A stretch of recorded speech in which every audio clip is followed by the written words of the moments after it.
I used to live in Colorado, and if you've seen how the roads are built there, especially in the mountains, you know the road you're driving on today probably started as a footpath created over thousands of years. In a world where we have all the heavy equipment and we can literally cut through mountains, why would we pave over existing footpaths? It's the path of least resistance. What does that have to do with the dark side of habits and a book that sat unpublished for 70 years? That's what I'm so excited to share today. Let's jump in.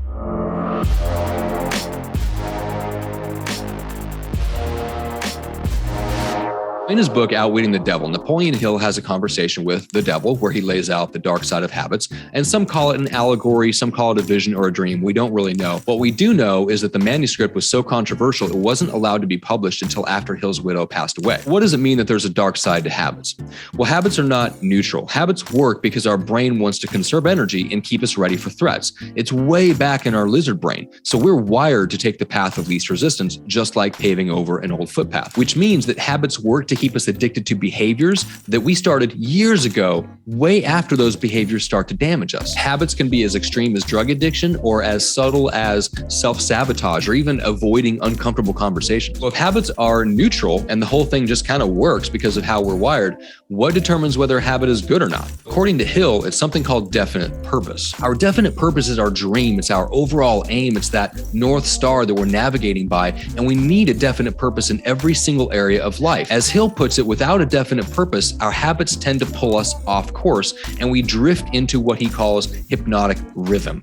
And this is a breakthrough idea I haven't seen anywhere else except in Hill's writings. Hypnotic rhythm is when our habits are at their deepest and most ingrained level. We don't even realize we're acting them out. It's like living in a hypnotic state. Our habits become like software programs running on autopilot in the background. When our habits run on autopilot and they don't serve any definite purpose, in Hill's words, we're just drifting, carried along by the force of habits that were created mostly by accident. If habits have a dark side, how do we break out of that hypnotic rhythm and create new empowering habits? Fortunately, Hill gives us a process in the book. Now, before we get into it, remember, this channel exists for entrepreneurs who want to get to the next level of influence and impact and income, and you want to do it with great lifestyle and great integrity. So if that resonates, make sure to hit like and share and subscribe and do all the things that tells YouTube that you enjoyed the video. Let's get into this 4-step process of breaking hypnotic rhythm and creating new empowering habits. Step 1 is to develop a burning desire to break that habit. As Hill says, habits start with some definite desire. Desire is then mixed with emotion, and the more intense the emotion, the more the law of hypnotic rhythm steps in. It takes over and it translates that desire and emotion into a new habit. To break one habit and establish another, we have to stir up intense emotion. We have to stoke that fire of desire to break that habit and establish a new one. Step 2 is to set a definite purpose for that area of our life. What do we want the end goal to be? Where do we want that goal to take us? And why do we want to get there? The more clarity we have around our definite purpose, the stronger our commitment will be, which is critical because the next step is self-mastery. Self-mastery is the ability to feed our appetites what they need, but no more. Of course, all humans have appetites. It's another part of how we're wired. But as Hill points out, our appetites actually go way beyond what we need to survive or even thrive. You know, we want more food than we need. We want more pleasure than we need. We want more self-expression than we need. We all want more than we need. And you can try starving it. You know, philosophers tried starving appetites 2,000 years ago. It didn't work then. It doesn't work now. So we have to feed our appetites. But in Hill's world, the key is to give our appetites what they need and no more. And that's what he would call self-mastery. Of course, we're not going to have perfect self-mastery all the time, which brings us to the final step, which is learn from failure and apply those lessons immediately. Here's one of my favorite lines from the book.